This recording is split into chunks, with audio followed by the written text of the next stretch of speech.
Bwana Yesu asifiwe. Bwana Yesu asifiwe sana. Tuna kila sababu ya kumshukuru Mungu kwamba ametupa tena siku nyingine tuweze kutafakari neno lake na kutafakari baadhi ya mambo ambayo ingekuwa vizuri sana tukajengeka katika msingi wa kujua makusudi ya Mungu.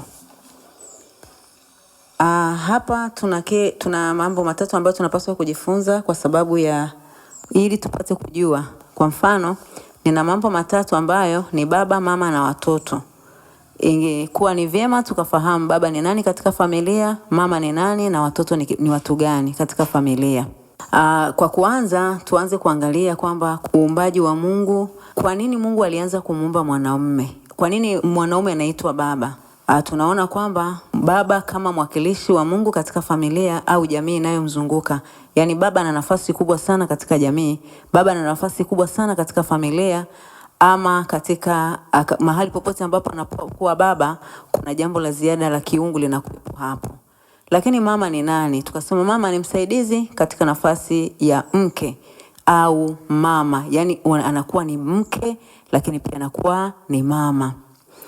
Na kuna watoto ambao wanazaliwa ndio wanakamilisha mambo haya matatu kwamba mtoto ni nani katika familia au watoto walioletwa kwetu kama waumini. Kwamba familia iliyokamilika ni ile familia ambayo inamcha Mungu, ni ile familia ambayo inajua majukumu ya haya mambo makuu matatu. Kwa hiyo tunaweza tukaona kwamba kwanza tujue mwanaume katika familia ni nani. Kwa misingi ya kimwili, baba ni mwakilishi au baba ni mtu ambaye anaweza kuheshimiwa katika jamii au katika familia, ndio maana akaitwa baba. Kwa maneno mengine, baba ni mwakilishi wa Mungu. Kwa uhakika zaidi kwamba baba ni kama Mungu katika familia. Lakini huyu mama ambaye ni msaidizi, tunayesema ni msaidizi, ni nani katika hii familia ambayo baba ni Mungu? Mama tunaweza tukasema ni mchungaji ambaye analea kondoo, analea watu wa malangoni mwake. Watoto katika hii familia ambayo ina Mungu, ina mchungaji, watoto tunawafanya kuwa ni waumini ambao wanapokea kutoka katika madhabahu ambayo ina Mungu, lakini ina mchungaji sahihi ambaye yuko tayari kulea na kuwatunza hawa watu. Kwa hiyo baba kazi yake ni kutunza. Tunavyoona katika familia, tunawaona wababa wakiwa wanahangaika kwa ajili ya kutunza familia zao. Tunaona wababa wakiwa wanaumiza vichwa wakihangaika sana kwa ajili ya kuhakikisha mahitaji muhimu ya watoto, mahitaji muhimu ya mke pengine yanapatikana kwa wakati. Lakini kazi ya mama ni kuhakikisha vile vilivyotafutwa, vile vilivyoletwa na baba katika malango vikitumiwa vizuri na watoto wakiwa wanapata malezi mazuri. Lakini mama ndiye mlezi, ndio anayefundisha mtoto afanye nini, aweze kuongeaje mbele za watu, mtoto aleje, mtoto afanyeje, yani hata kwenda chooni, mtoto kuenda kujisaidia. Yani mama ndo anayejua wakati mtoto anatakiwa afundishwe hiki kwa wakati huu. Ndio maana tunasema mama ni mchungaji. Lakini pia tunaweza kuona umuhimu wa Mungu kumuumba mwanaume kuwa mtu wa kwanza. Kwa nini? Tunaweza tukasema kwamba ukiangalia katika kitabu kile cha Mwanzo, kitabu cha Mwanzo 1:27, watu wa Mungu tunajua sisi ni wasomaji wazuri wa Biblia, tunaweza tukasoma hili andiko katika kitabu cha Mwanzo 2. Wapendwa, Mwanzo 2:20, Mwanzo 1:27. Mwanzo 1:27, nami naomba nisome katika jina la Bwana. Maandiko yanasema, Mungu akamuumba mtu kwa mfano wake, kwa mfano wa Mungu alimuumba, mwanamume na mwanamke aliwaumba. Hapa tunaona uumbaji wa Mungu ukiwa unadhihirishwa kwamba kweli aliumba mwanamke na mwanamume. Lakini huyu mwanamke ukija kwenye uhalisia kwenye kile kitabu cha Mwanzo 2:21-24, tunaona mwanamke akifunuliwa kwa mwanaume. Maneno mengine kwamba mwanamke na mwanamume waliumbwa siku moja, lakini mwanamke akafichwa ndani ya mwanamume ili mwanamume aweze kufanya majukumu yake yanayompasa kama mwanaume, ili hatimaye mwanamke huyu anapofunuliwa akute awe na kazi ya kufanya.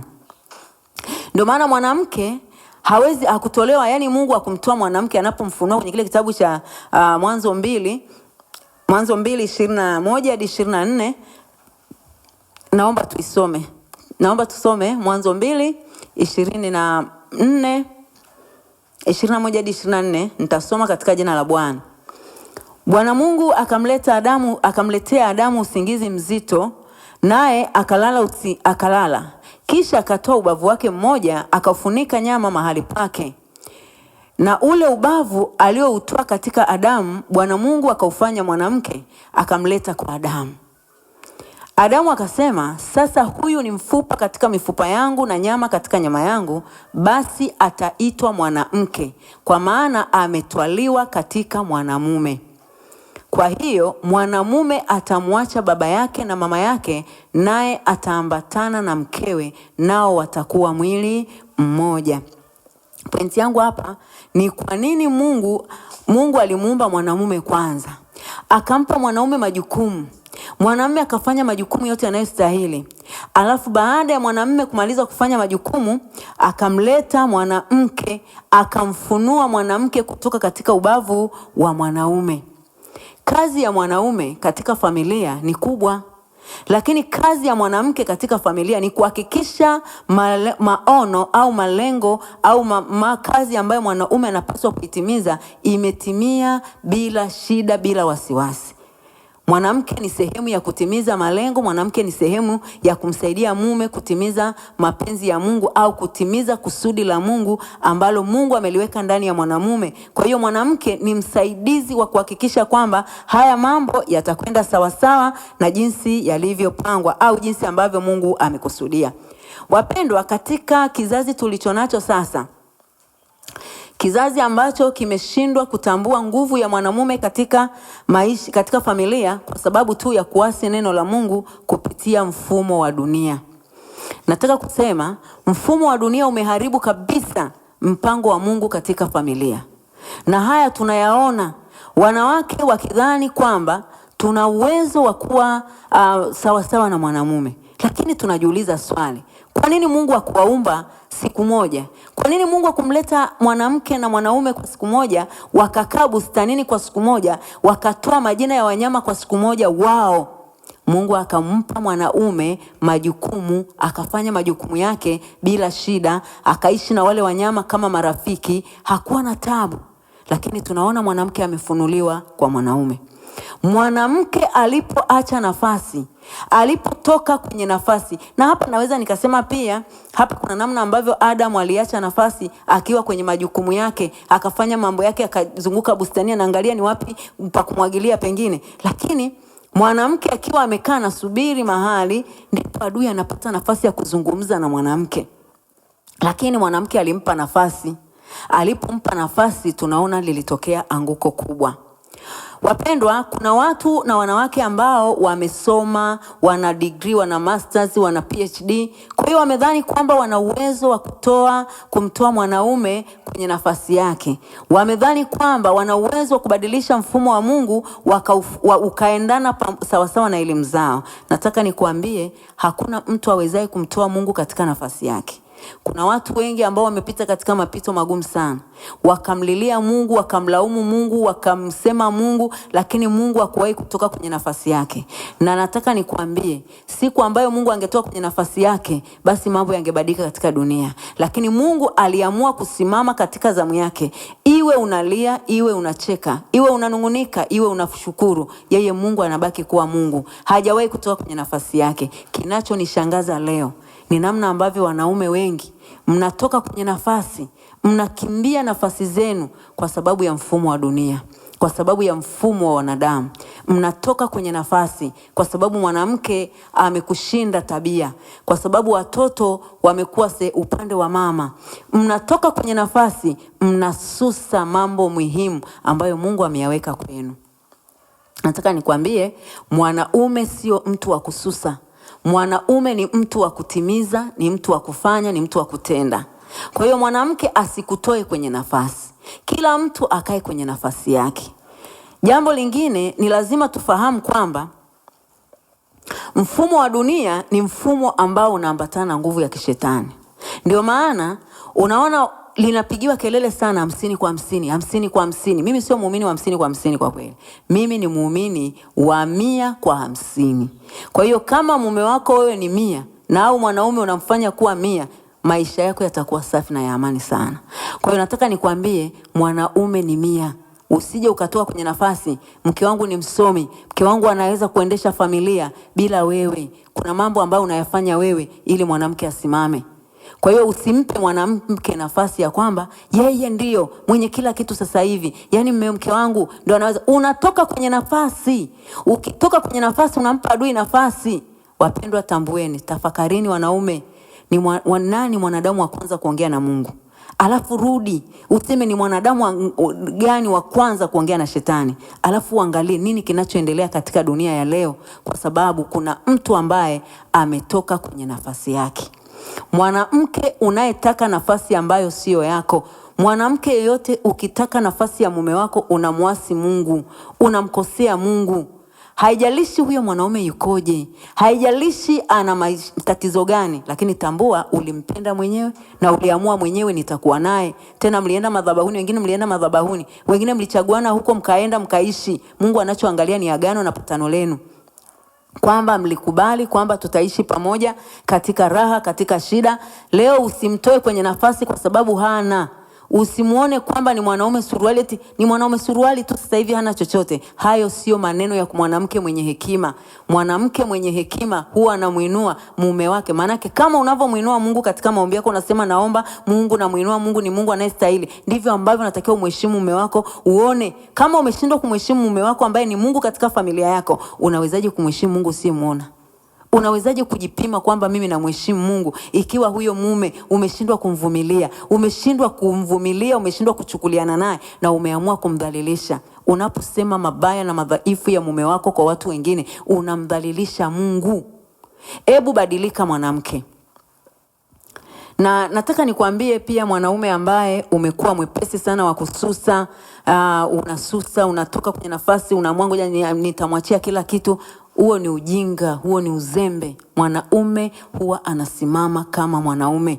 Na wanaume kuweni na sauti za kiume. Mnakuwa na sauti za kulea, kuweni na sauti za kiume. Simama kwenye nafasi ya mwanaume. Na wanashangaa wanaume wa siku hizi, unakuta mwanaume anamwambia mtoto, yani mtoto anamuogopa mama, na anamkimbilia baba. Miaka ya nyuma tuliona mtoto akifika kwa baba, kuna sababu kubwa, kuna kitu kimempeleka, yani ambacho yani kina uhalali, kina sababu ambayo mama ameishindwa. Na ukimwona mama amepeleka mashtaka kwa baba, jua kwamba wewe mtoto unaelekea kushindikana. Yani mpaka mzee anapewa taarifa zako, maana yake wewe unashindikana. Lakini maisha sasa hivi tulionayo wapendwa, wa baba ndio wanaowafanya watoto wanakuwa sijui niseme lugha gani nzuri, lakini watoto wetu wamekuwa kama watoto wasio na baba. Yani kama watoto sijui wa namna gani. Baba hana sauti katika familia. Yani mtoto ndo mwenye sauti kubwa, mwenye kauli ya mwisho. Baba anasema si ameshasema mpeni tu, na hapo unasema mimi ni baba. Mtoto ameshasema mpeni tu. Mtoto anaamua chakula kimepikwa mezani, kimewekwa mezani watoto wale, anasema mimi siwezi kula hicho chakula, na baba anasema si mngeweza kumpikia chipsi. Hao sio wababa wa miaka ambayo tumelelewa sisi. Wale wababa waliokuwa wanasema ale atapike ni muone, hawapo. Kwa nini? Mmetoka kwenye nafasi. Watoto wanachezea sharubu, wanachezea ndevu, wanacheza baba dadi nini, mnakwenda kwenye nafasi ambayo sio ya kwenu. Kwa hiyo baba, usitoke kwenye nafasi, kwa sababu unapotoka kwenye nafasi unaliharibu kanisa la Mungu. Unapotoka kwenye nafasi ndoa yako haiwezi kusimama kabisa kabisa. Kama jinsi ambavyo tumekuwa tukilalamika katika mengi, umepatwa na msiba, umefiwa na mume, umefiwa na mtoto, umefiwa na mke, umefiwa na baba, unasema Mungu una upendeleo. Kwa nini wakati huu? Na Mungu akabaki kuwa Mungu, asibadilike. Na wewe baba, kaa kwenye nafasi yako, usibadilike. Niwaombe kina mama. Wakina mama, kuweni wachungaji wazuri katika familia. Kuwa mchungaji mwema katika familia.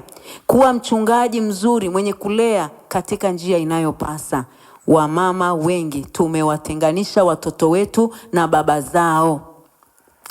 Tumewatenganisha watoto wetu na baba zao. Kwa nini? Kwa sababu ya maisha ya mfumo wa dunia. Kwamba mimi nimemlea, mimi nimebeba miezi 9, mimi mtoto wangu nimenunua nguo, babake hahangaiki. Sikiliza nikwambie, Haijalishi hiyo mbegu ilipandwa jangwani, haijalishi ilipandwa kwenye bustani nzuri, haijalishi ilipandwa mahali gani, lakini mbegu iliota na imeshaota na imeshakuwa.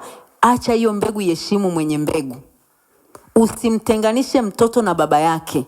Usimtenganishe mtoto na mapenzi ya baba, bila kujali baba yukoje, awe mlevi, mwizi, jamba, awe vyovyote atakavyokuwa. Nachotaka kukuambia, nafasi ya baba ibaki kuwa nafasi ya baba kwa mtoto, na mtoto usikubali kuingia kwenye njia ambazo hazistahili.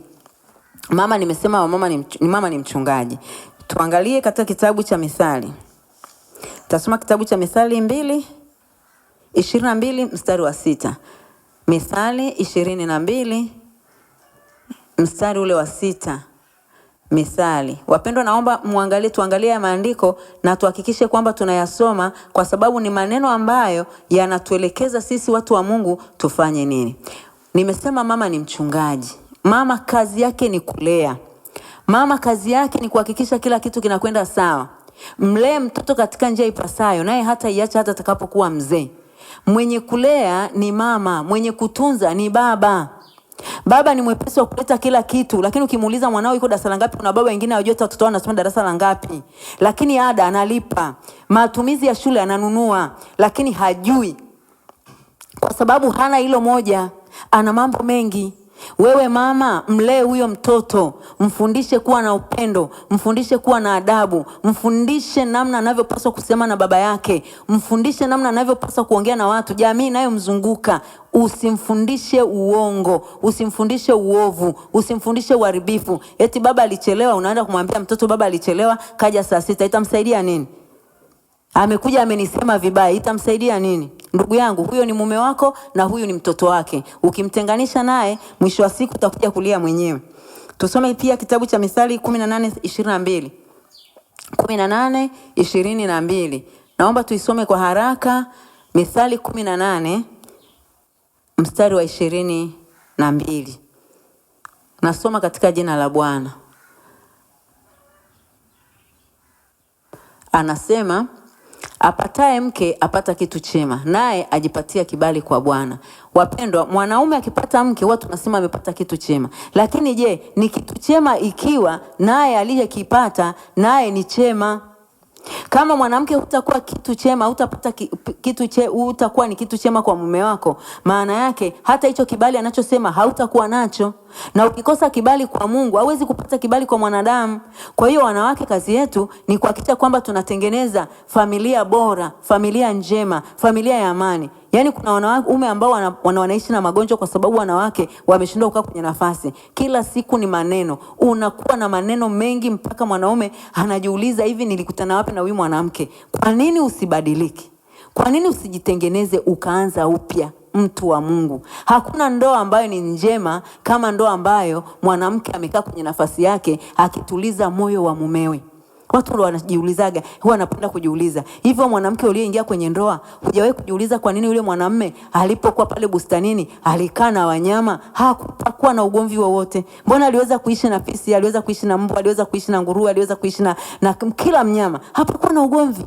Analetwa mwanamke kwenye maisha yake, pakawa na shida. Halafu wamjiulizi. Tunabaki kusema nataka 50 kwa 50. Wewe utakuwa 50 kwa 50 na mtu aliyeishi na simba miaka akawa ni rafiki yake?